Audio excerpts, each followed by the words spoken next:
پی T آئی نے مذاکرات ختم کر دیے ہیں اور آپ کو کیا لگتا ہے کہ یہ مذاکرات ختم ہونے میں قصوروار کون ہے؟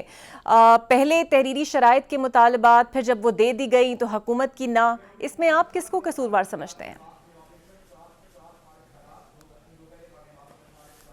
دیکھیں، اس میں ظاہر ہے حکومت ہی کو بلیم کیا جائے گا۔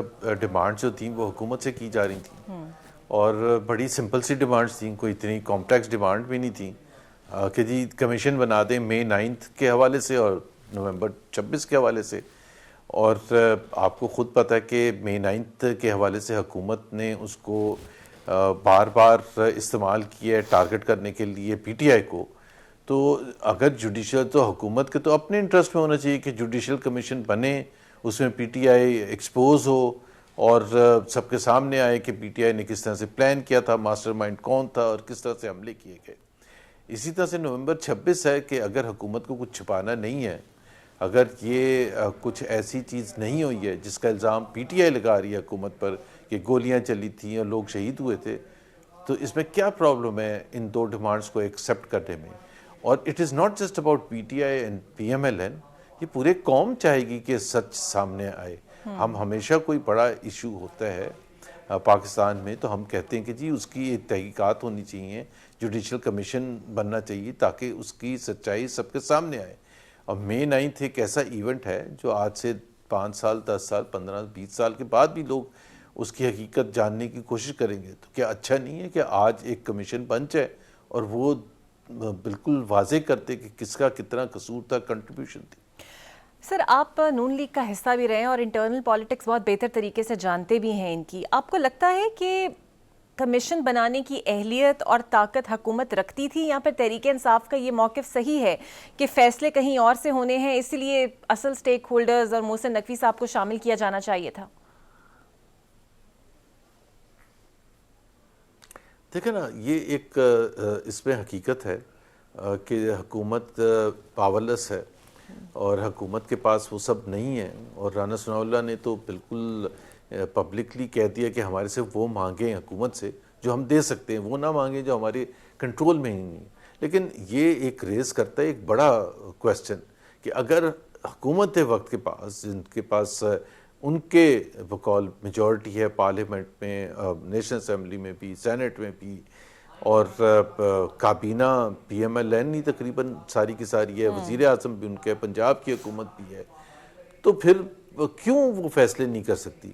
اگر صرف جھنڈے والی گاڑیاں لینے کے لیے اور واہ واہ کروانے کے لیے لوگوں کو آگے پیچھے سب آپ کے ارد گرد گھومتے رہیں، تو کیا اس لیے حکومت لی جاتی ہے یا عوام کے مسائل کو حل کرنے کے لیے لی جاتی ہے؟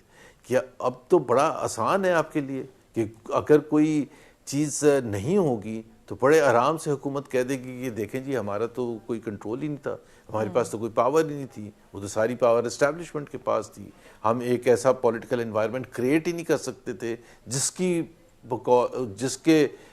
کے اوپر پھر ایک اکنامک ٹرن اراؤنڈ ہو سکے۔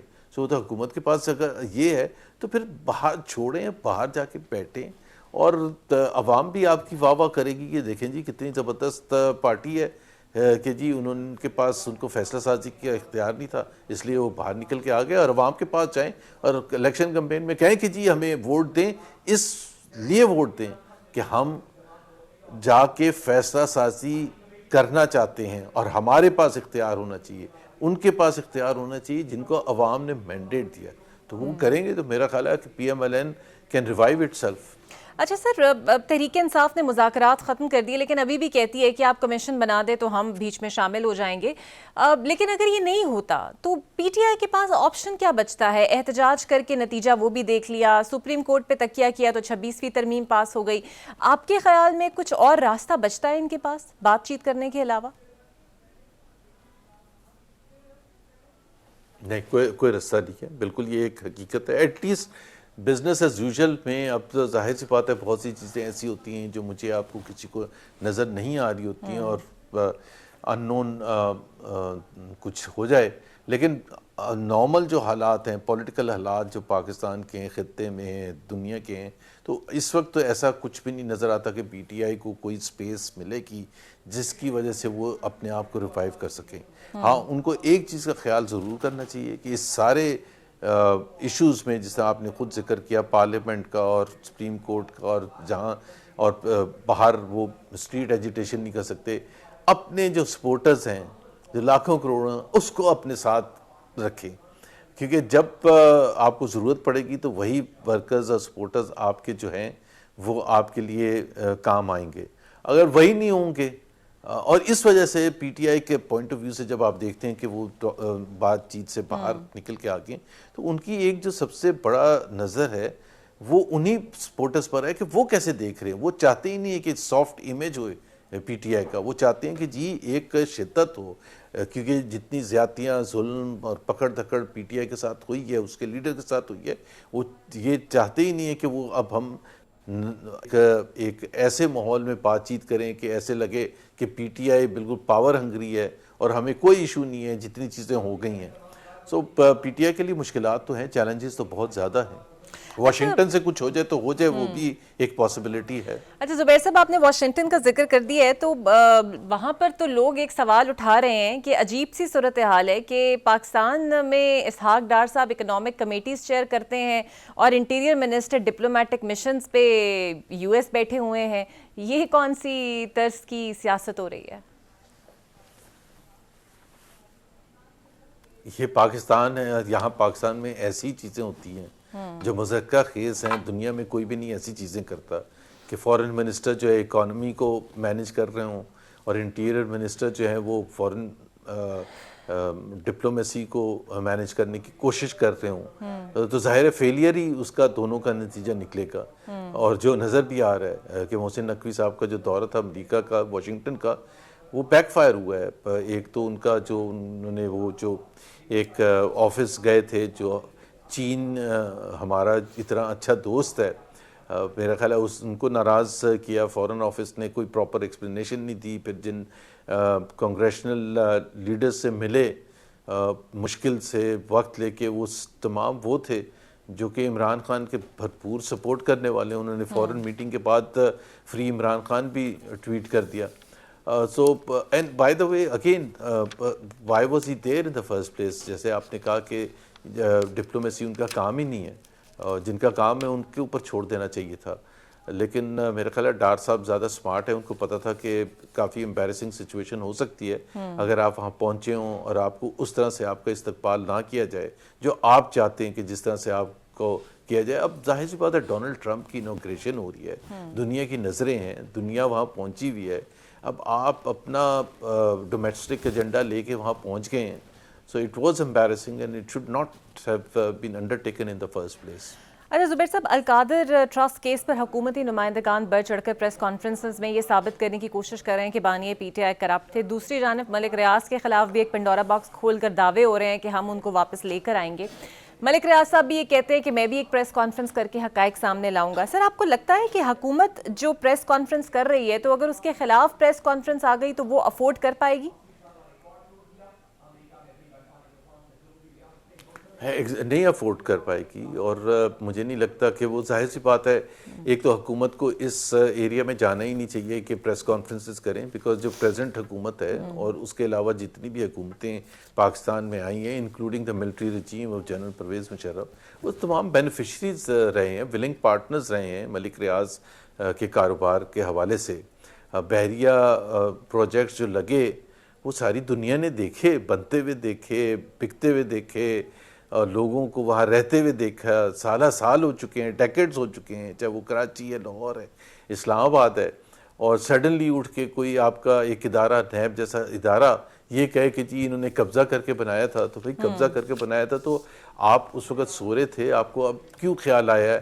اس لیے خیال آیا ہے کیونکہ سب کو پتہ ہے کہ یہ پولیٹکس ہے، اور اس لیے خیال آیا کہ ٹارگٹ کرنا اس میں عمران خان ہے، کہ عمران خان کو کسی نہ کسی طرح سے نیچا دکھانا ہے. اور اس کے لیے ملک ریاض سے کوئی ایسی کنفیشنل سٹیٹمنٹس لی جائیں جس میں وہ بتائیں کہ جی میرے پر مجھے دباؤ ڈال کے القادر ٹرسٹ کی زمین لی گئی، یا میں نے عمران خان کی فائنینشیل ہیلپ کی تھی، یا عمران خان کو میں نے جہاز دیا تھا ان کی کیمپین کے لیے اینڈ سو آن. تو اس قسم کا وہ بیان اگر دلوانا چاہتے ہیں تو میرا خیال ہے ابھی تک تو وہ کامیاب نہیں ہوئے. اور اس سے بہت دوسرے سوال اٹھیں گے حکومت کے پوائنٹ آف ویو سے بھی کہ ان کو ای سی ایل کا جو ان کا نام تھا ای سی ایل پر ملک ریاض کا، وہ کب ہٹا تھا؟ اور جو اطلاعات ہیں وہ تو 2022 میں ان کا ہٹا تھا جب پی ڈی ایم کی حکومت تھی.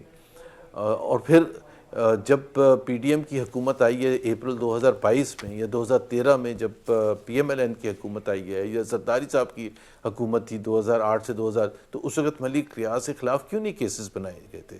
بحریہ تو وہ زمینیں تو ملک ریاض کے پاس تھیں، کب سے تھیں، پروجیکٹس بھی بن چکے تھے، تو کیوں نہیں انیشیٹ کیا گیا تھا؟ یہ سوال تو حکومت کو بتانے پڑیں گے. اس لیے ہماری کریڈیبلٹی نہیں ہوتی. ہم سمجھتے ہیں ہم پاکستانی عوام کو سن 50 کی دہائی میں رہ رہے ہیں، ان کو جو بتا دیا جائے گا، جیسے کہہ دیا جائے گا وہ مان لیں گے. تھنگس ہیو چینجڈ اے لاٹ. لوگ سمجھدار ہو گئے، اس لیے نہیں سمجھدار ہو گئے کہ بڑے پڑھے لکھے ہو گئے، لیکن ہم نے یہ ساری چیزیں ہوتے دیکھی ہیں. پہلے نواز شریف کو ٹارگٹ کیا جاتا تھا، اس سے پہلے زرداری صاحب کو ٹارگٹ کیا جاتا تھا، بے نظیر شہید کو ٹارگٹ کیا جاتا تھا، ذوالفقار علی بھٹو کو ٹارگٹ کیا جاتا تھا، شیخ مجیب کو ٹارگٹ کیا جاتا تھا. ہم نے چھوڑا کس کو ہے؟ اس سے پہلے کے پرائم منسٹرز اٹھا لیں، آپ جنیجو صاحب کو اٹھا کے دیکھ لیں، ان کو فارغ کر دیا تھا. مطلب ایک شریف ترین پرائم منسٹر، ان کو بھی جب برداشت نہیں کیا جا سکتا. اور سہر وردی صاحب کو اٹھا کے دیکھ لیں، ملک فیروز خان ان کو اٹھا کے. آئی مین دس از اے سرکس جو ایک چل رہا ہے پاکستان میں 70 سال سے، اور ہم سیکھنے کے لیے تیار ہی نہیں ہیں. ہم نے وہی گھسا پٹا طریقے اختیار کرنے ہیں. وہ جیوش لابی، عمران خان جو ہے جیوش لابی کا حصہ ہے. ایک سینیٹر نے اگر عمران خان کے فیور میں وہ کوئی ٹویٹ کر دیا تو پھر یہ شو کرنے کی کوشش کرتے ہیں کہ اسرائیل کے لیے اس نے جو ٹویٹ کیا تھا اس کو ساتھ ملانے کی کوشش کرتے ہیں. یہ پاکستان کے عوام، یہ سن 90 کی دہائی میں ایک دوسرے پر جوئش لابی کا الزام پی ایم ایل این اور پی وی پی لگاتے تھے، وہ اب بیٹھ کے پھر بھی وہی چیزیں دوبارہ دہرا رہے ہیں. بالکل صحیح. اچھا